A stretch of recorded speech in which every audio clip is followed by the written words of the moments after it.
حلاوة الشوكولاتية أو حلاوة الحليب أو حلاوة الشوكولات مثل ما يسموها بعض الناس، من أطيب أنواع الحلاوة اللي لازم تسويها برمضان، وجدا سهلة وبمكونات متوفرة بكل بيت.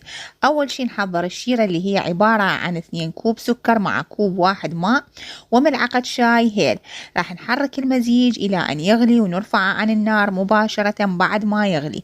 بعدها راح نستخدم كاسة نظيفة وراح نمزج بيها المكونات الجافة مع بعض. المكونات الجافة هي كوبين من الحليب مع كوب من النشا وكوب من الطحين. راح نحركهم ونخلطهم جيدا. بعدين راح نضيف هذه المواد الجافة على تبسي بكوب زيت ساخن ونبدي نقلب بالخليط.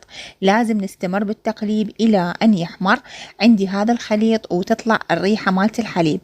بعدها راح أضيف الشيرة وراح أمزج وأطفي النار وأصب الحلاوة ونزين بشوية جوز أو لوز أو فستق حلبي.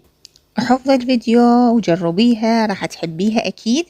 بالإضافة لهذا الشيء إذا حابة تعرفين أي معلومات عن فن صناعة الكيك فتابعيني وإن شاء الله تستفادين من الكورس المجاني اللي دا نقدمه ضمن سلسلة فن صناعة الكيك.